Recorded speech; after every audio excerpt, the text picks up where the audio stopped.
Your mental brownies. Mankind, like ancient Gaul, can be divided into 3 parts. First, those who are still in a state of simple consciousness, living, acting, and thinking as the animals do. Men and women in this class can be said to exist nothing more. Second, those in a state of self-consciousness. This comprises the great bulk of the higher races of mankind. They reason, they study, they work, they sorrow and enjoy.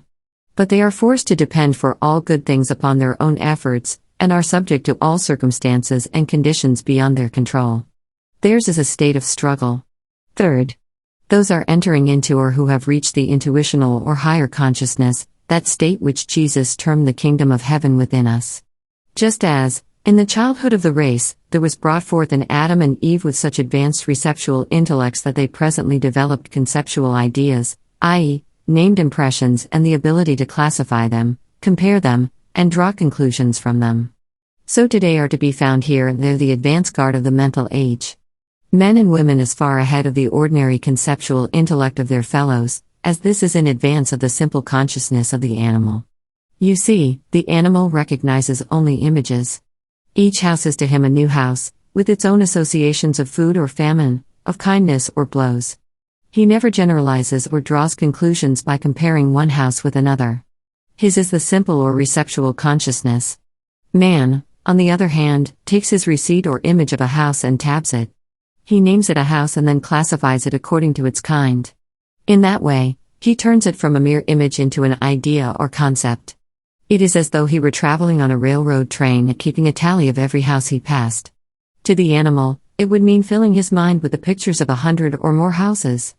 To a man, it would be merely a matter of jotting down in the tablets of his memory, 100 houses, 25 of the colonial type, 15 Tudor style, etc. If his mind were too full of images, there would be no room in it to work out conclusions from those images, so man classifies those images into concepts or ideas, and thus increases his mental capacity a millionfold.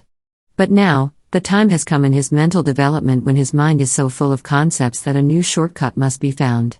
Here and there, a few have already found this shortcut and penetrated to the highest plane of consciousness. The intuitional or heaven consciousness. What is this higher consciousness? Buck calls it the cosmic consciousness and defines it as a consciousness of the world about us. A consciousness that does not have to stop and add concept to concept like a column of figures, but which can work out the answer immediately, intuitively, as a lightning calculator can work out a problem in mathematics. Apparently without going through any of the intermediate stages of addition and subtraction, of labored reasoning from premise to conclusion. You see, the conscious you are merely that aggregation of images and sensations and concepts known as the brain. But beyond and above this reasoning mind is your intuitive mind, the soul of you, which is one cell in the great oversoul of the universe, God. It is the connecting link between God and you. It is part of Him. It shares in all His attributes, all His power and wisdom and riches. And at need, it can draw upon the whole of these. How? In the same way that any cell of your body can draw upon the vitality of the whole body, by creating the need, by using what it has. There is nothing mysterious about the way life works. It is all logical growth. In the intellect, the young child first registers impressions, then it recognizes and taps them, finally classifying them and using them as the basis for reasoning out ideas. By the use of impressions and images, the child can know the world it sees and feels. By concepts, it can construct in imagination the world it has not seen. Is this all? Is it the end? No. Answers Buck in Cosmic Consciousness. As life arose in a world without life, as simple consciousness came into existence where before was mere vitality without perception. As self-consciousness soared forth over land and sea, so shall the race of man which has been thus established make other steps, and attain to a yet higher life than any heretofore experienced or even conceived. And let it be clearly understood that the new step is not merely an expansion of self-consciousness, but as distinct from it as that is from simple consciousness, or as is this last from mere vitality without any consciousness at all. But how shall we know this new sense? How recognize its coming? The signs are evident in every man and woman of high mentality. You have seen accountants who could write down a column of figures and give you the total without consciously adding one to another. You can recall instances when you had anticipated word for word what someone was about to say to you. When you had answered the telephone and known before he spoke who was at the other end of the wire, when you have met a stranger and formed a snap judgment of him which afterward turned out to be marvelously correct. We call this intuition. It is the first stage of the cosmic consciousness. It is a perfectly logical step in the growth of the intellect. In the jump from simple consciousness to self-consciousness, man combined groups of receipts or images into one concept or idea, just as we combine the 3 Roman numerals, 3, into the one symbol, 3. No longer did he have to hold in his mind each individual tree in a forest. He grouped them all together under one heading of trees and called the group a forest. Now he is advancing a step farther. Instead of having to first study each tree individually to learn the properties of that forest, he is getting that knowledge from the soul within him, which is part of the great oversoul of the forest and of the universe, and therefore knows all things. In other words, he is getting it intuitively. That is the first step in reaching heaven's consciousness. To cultivate your intuitions, to encourage them in every possible way. Your soul is a cell in the great God body, just as every cell in your body is part of you. And as part of the oversoul of the universe, it has access to all the knowledge of the universe. But it needs exercise, and it requires development. When you want to develop any cell or set of cells in your body, what do? You exercise them, do you not? You use them to the limit of their abilities. Then what happens? They feel weak and exhausted. They become thin and emaciated. Why? Because you have broken up those cells, used the energy in them, and they have not yet had time to draw upon the bloodstream for more.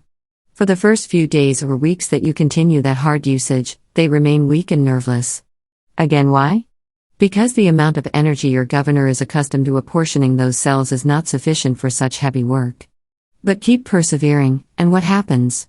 Those cells not only harden until they are equal to any call you can make upon them, but they grow in size and power.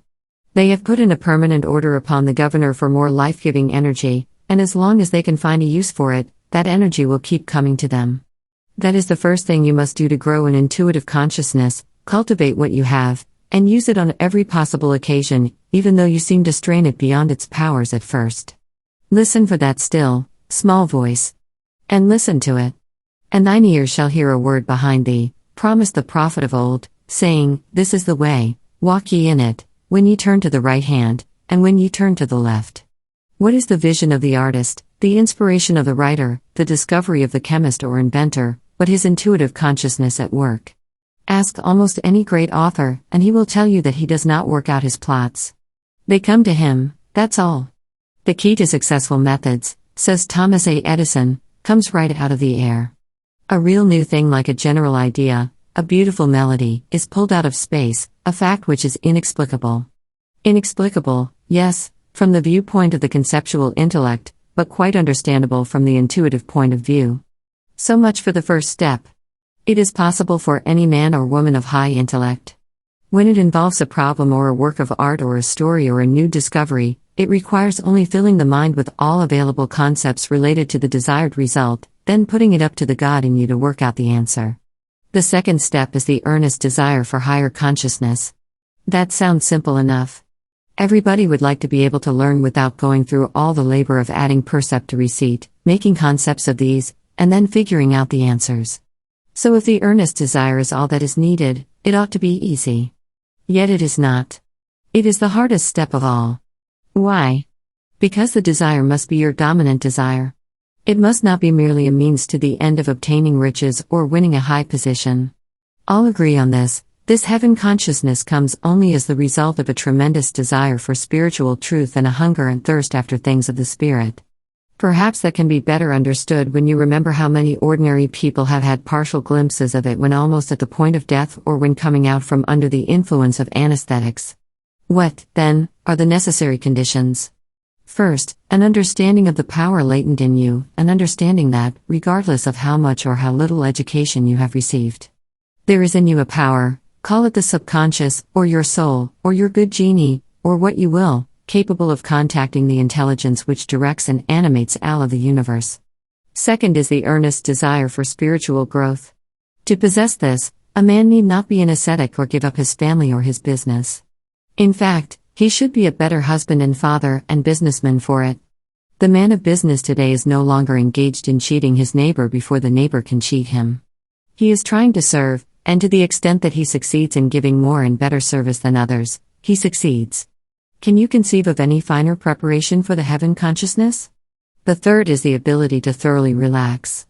As Bohm put it, to cease from all thinking and whiling and imaging. Your own self-conscious hearing and whittling and seeing hinder you from seeing and hearing God. When a new faculty appears in a race, says Buck, it will be found in the very beginning in one individual of that race. Later, it will be found in a few individuals, after a further time, in a larger percentage of the members of the race.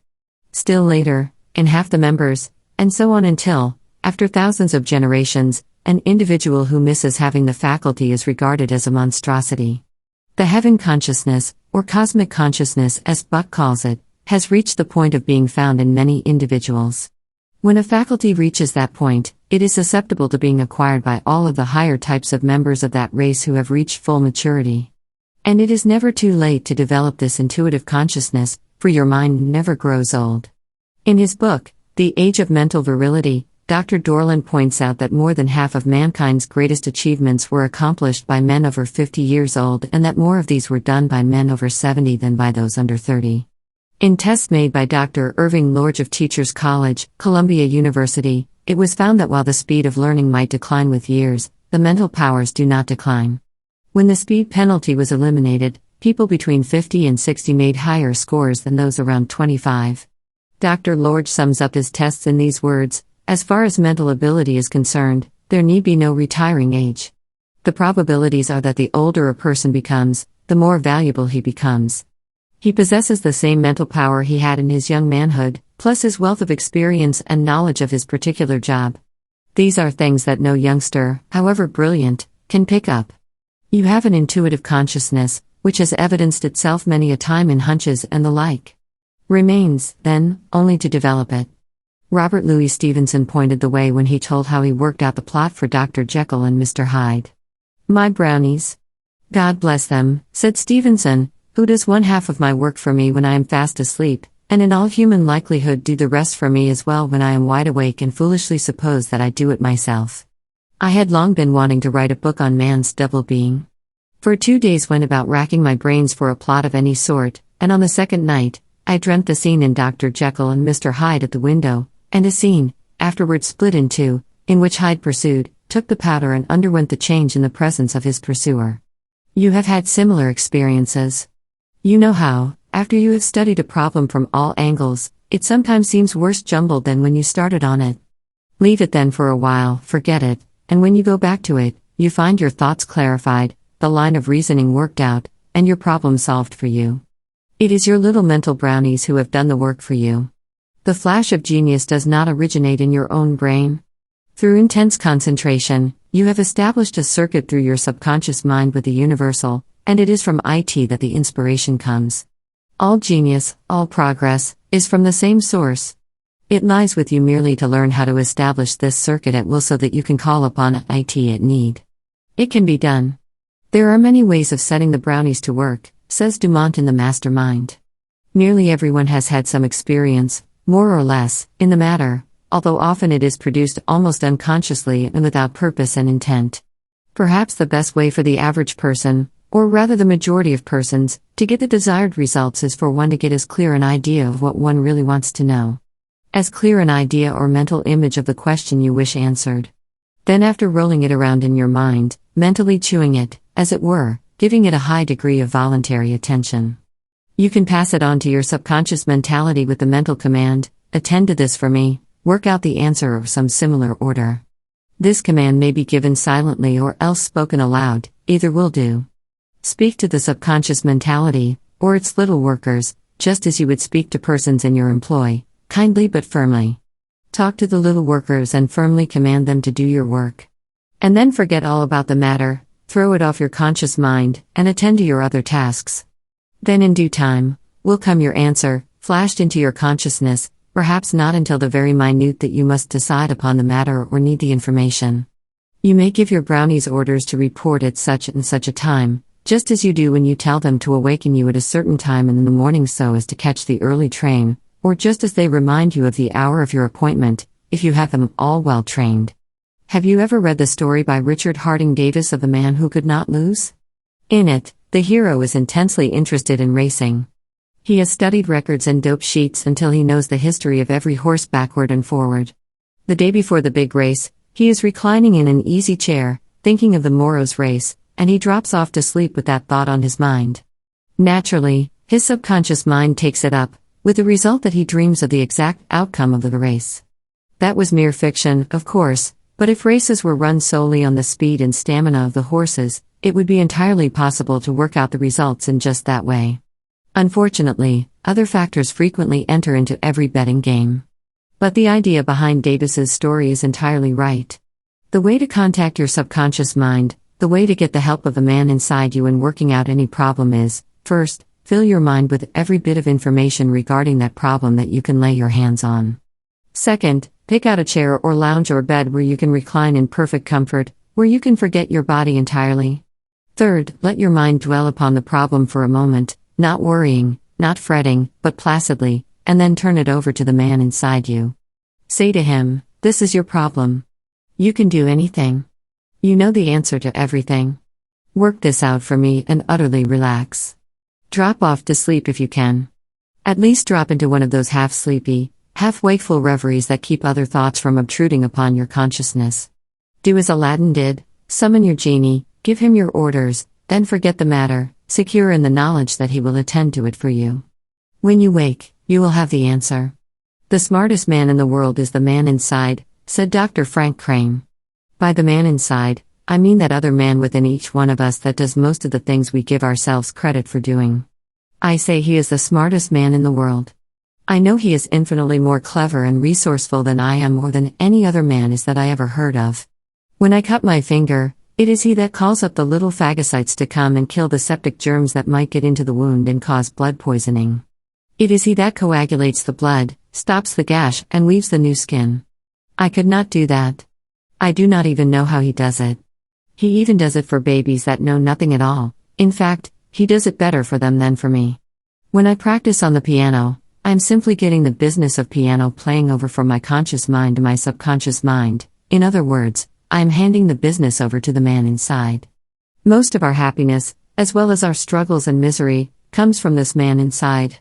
If we train him in ways of contentment, adjustment, and decision, he will go ahead of us like a well-trained servant and do for us easily most of the difficult tasks we have to perform. Read that last paragraph again. Most of our happiness, as well as our struggles and misery, comes from this man inside. How, then, can we use him to bring us only the good things of life?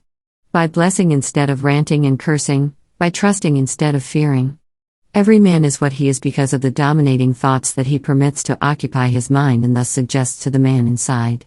Those thoughts that are mixed with some feeling of emotion, such as anger or fear or worry or love, magnetize that man inside and tend to drive him to such action as will attract to you similar or related thoughts and their logical reactions.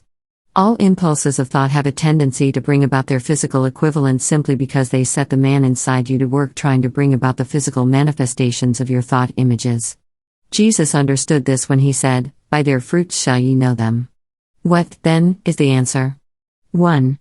Realize that your thoughts are the molds in which the man inside you forms your circumstances, that as a man thinketh, so is he. 2. Remember that there is nothing in all of God's universe that you need to fear. For God is love, and you are one with God. So make friends with your problems. Don't try to run away from them. Walk up to them, bring them into the open, and you will find that they are not obstacles but stepping stones to something better. 3. If you are worried or fearful, stop it. Put your affairs into the hands of the God in you, and forget them. Remember that all things are possible with God, and all things are possible with you when you realize that you are one with Him. So look to God instead of to your difficulties. Look to the things you want, not to those you fear. 4. Forget the past. Remember now is the accepted time. Now is the day of salvation. Look ahead to the great things that are before you, not backward at the regrets of the past. Look to what you want to see manifested. Think of each day as in itself life, and say each morning, I wake to do the work of a man. 5. Bless all things, for under even the most unprepossessing exterior lies a kernel of good. Remember that when fortune means to man most good, she looks upon him with a threatening eye. In Unity Weekly, the story is told of a farmer who, when he plows a field, blesses every seed he puts into it, and visualizes the abundant harvest it will bring. His neighbors marvel at the size of his crops. In another issue, they tell of a guest in a Western hotel who was impressed by the atmosphere of joy and peace in the room she occupied. Living in it seemed to be an inspiration. She was so filled with the presence of good in it that she asked the maid who had occupied it before to give it such a restful atmosphere. The maid told her it was not the occupant but herself, that whenever she worked in a room, she blessed it, and as she left it, she stood in the door for a moment, affirming peace and restfulness for it and blessing for the one who would occupy it. Arthur Gitterman has written a blessing for every home that each of us might well use. Bless the four corners of this house, and be the lintel blessed, and bless the hearth, and bless the board, and bless each place of rest, and bless the door that opens wide to a stranger, as to kin, and bless each crystal window pane that lets the starlight in, and bless the roof tree overhead, and every sturdy wall, the peace of God, the peace of man, the peace of love, on all. Consecration. Laid on thy altar, my Lord divine, accept my gift this day for Jesus' sake. I have no jewels to adorn thy shrine, nor any world-famed sacrifice to make.